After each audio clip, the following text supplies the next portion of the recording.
बनर्जी के हाथ से सत्ता गए भी एक महीना भी नहीं हुआ था, लेकिन ऐसा लग रहा है जैसे ममता बनर्जी की राजनीति खत्म हो चुकी है।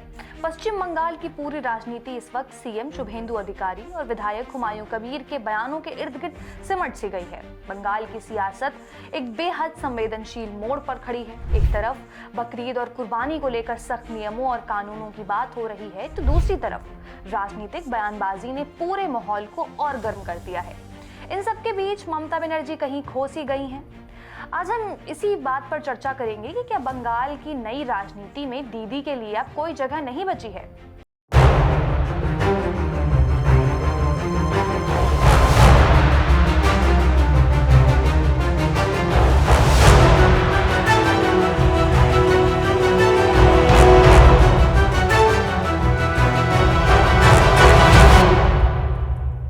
दोस्तों नमस्कार, मैं सदफ जमीर और आप देख रहे हैं इंडियन प्रेस हाउस। सबसे पहले बात करते हैं पश्चिम बंगाल के सीएम शुभेंदु अधिकारी के रुख की। सीएम शुभेंदु अधिकारी ने बकरीद और पशु वध को लेकर कानून और नियमों के सख्त पालन की बात कही है। उनका कहना है कि अवैध तरीके से पशु वध, सार्वजनिक स्थानों पर कुर्बानी और नियमों के उल्लंघन को किसी भी हाल में बर्दाश्त नहीं किया जाएगा। शुभेंदु अधिकारी सरकार ने आदेश जारी किया है कि बकरीद के मौके पर पूरे पश्चिम बंगाल में खुले और सार्वजनिक स्थानों पर पशु वध नहीं होगा। साथ ही पश्चिम बंगाल पशुवध नियंत्रण अधिनियम 1950 को कड़े से लागू किया जाएगा। अवैध बूचड़खानों और मवेशियों, खासकर गौवंश की अवैध तस्करी व कुर्बानी पर पूरी तरह से रोक लगा दी गई है। एक तरफ सख्ती है और नियमों की बात हो रही है, तो वहीं दूसरी तरफ इस पूरे विवाद में मोर्चा संभाला है आम जनता उन्नयन पार्टी के प्रमुख और विधायक हुमायूं कबीर ने। उन्होंने सरकार को सीधे चुनौती देते हुए कहा है कि सरकार बीफ खाने पर नियम बना सकती है, लेकिन कुर्बानी हर हाल में होगी। ये 1400 साल पुरानी परंपरा है। गाय, बकरे, ऊंट, भेड़ जो भी जायज है उन सबकी कुर्बानी होगी, ये कोई नहीं रोक सकता। शुभेंदु अधिकारी आग से ना खेले। यानी अब ये मामला सिर्फ कानूनी नहीं बल्कि बड़े राजनीतिक और सामाजिक टकराव में बदल सकता है। यानी बकरीद के समय पश्चिम बंगाल की राजनीति शुभेंदु अधिकारी और हुमायूं कबीर के बीच फंस सी गई है। हुमायूं कबीर के बारे में तो आप जानते ही होंगे कि ये पहले टीएमसी यानी ममता बनर्जी की पार्टी से विधायक थे। हालांकि ये पूर्व में बीजेपी में भी रह चुके हैं। पश्चिम बंगाल में बाबरी मस्जिद बनाने का ऐलान करने के बाद ममता बनर्जी ने इन्हें पार्टी से निकाल दिया था, जिसके बाद इन्होंने आम जनता उन्नयन पार्टी बना ली और इस बार हुए विधानसभा चुनाव में अपनी पार्टी को 182 सीटों पर लड़ाया और खुद के समेत 2 सीटें भी जीत ली। विधानसभा चुनाव के दौरान टीएमसी ने हुमायूं कबीर का एक और स्टिंग ऑपरेशन भी जारी किया था और आरोप लगाया था कि इस वीडियो में कबीर मुस्लिम वोटों से बंटवारे की बात कर रहे हैं। अब जिस तरह से बीजेपी और हुमायूं कबीर की पार्टी आमने सामने है, उससे सवाल ये उठता है कि क्या बंगाल की राजनीति हिंदू और मुस्लिम के 2 पक्ष में बंट गई है या बंट जाएगी।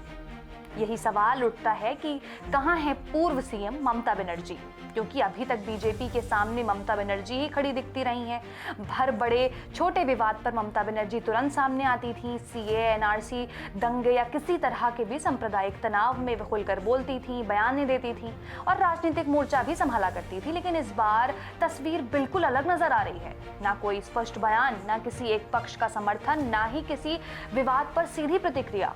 इसी वजह से राजनीतिक हलकों में ये चर्चा तेज हो गई है कि क्या ममता बनर्जी चुनाव हारने के 1 महीने के अंदर ही अपनी सियासी जमीन खो चुकी हैं। कुछ विश्लेषकों का मानना है कि बदलती राजनीतिक हालातों में पश्चिम बंगाल में हिंदू वोट बैंक और बीजेपी का प्रभाव लगातार बढ़ रहा है। वहीं दूसरी तरफ टीएमसी पर मुस्लिम वोट बैंक की राजनीति का दबाव भी बना हुआ है, क्योंकि बीजेपी उन पर मुस्लिम तुष्टीकरण और अवैध घुसपैठ को बढ़ावा देने जैसे समेत तमाम आरोप लगाती रही है।